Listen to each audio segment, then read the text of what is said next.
کہنے لگے آپ 19 میں آئے تھے، 2019 میں ایک دکان پہ ملازمت کرتا تھا چھوٹی سی،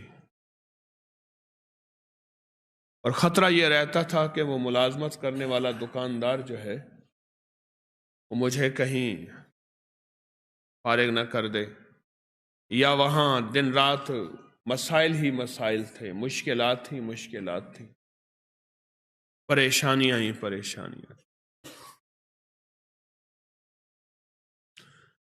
آپ نے مجھے 2 چیزیں بتائی تھیں، ایک 129 بار سورۃ کوثر، اور ایک سارا دن چلتے پھرتے سورۃ قریش۔ ہوا کیا؟ منظر کیسے بدلا؟ اس نے جو مجھے نقشہ بتایا وہ میں ذرا بتاتا ہوں۔ کہنے لگا میں نے پڑھنا شروع کر دیا۔ یہ میں بتا رہا ہوں آپ کو، ایک الفاظ کے جذبے ہیں، نعت کے، ایک دل کے جذبے ہیں کہ کملی والے کا کوئی امتی پریشان حال ہے تو پریشان حال نہ رہے۔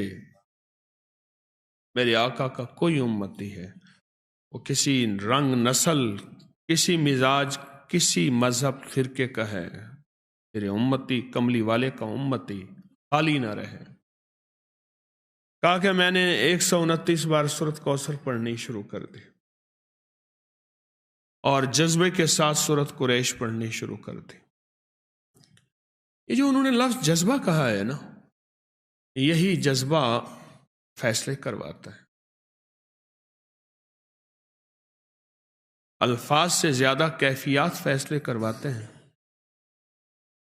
میری بات پہ غور کریں، مظلوم کے پاس کوئی اسم اعظم نہیں ہوتا، مظلوم کے پاس ایک جذبہ ہوتا ہے، وہی جذبہ عرش الہی کو ہلا دیتا ہے۔ ہمارے پاس الفاظ ہوتے ہیں، کیفیات نہیں ہوتی، جذبہ نہیں ہوتا، اور جذبے کی کمی کی وجہ سے ہم محروم رہ جاتے ہیں۔ پھر کہتے ہیں اتنا عرصہ آئے، اتنا عرصہ کیا، کیوں نہیں ملا؟ جذبہ جذبہ جذبہ۔ تو کہنے لگے میں نے جذبے سے پڑھا، جذبے سے پڑھا۔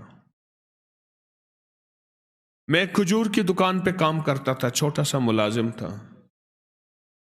ایک بڑا گاہک آیا کنٹینر کا، دوسرے ملک کھجور بھیجنی تھی۔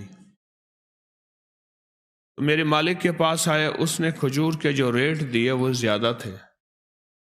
انہوں نے کہا آپ زیادہ دے رہے ہیں، کچھ کم کر دیں۔ انہوں نے کہا یہی ہیں ہمارے ریٹ، اور وہ میرا مالک مدینہ کی منڈی کا بڑا سوداگر ہے، اور ایسا سوداگر ہے وہ جو ریٹ نکالتا ہے وہی چلتا ہے۔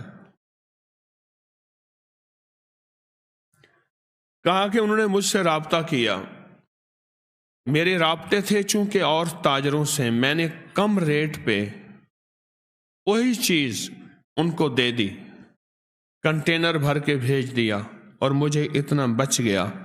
کہا کہ وہ سب سے پہلا تحفہ تھا 129 بار سورۃ کوثر اور سورۃ قریش کا۔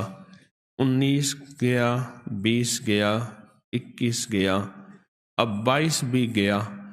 آج میں خود تاجر ہوں۔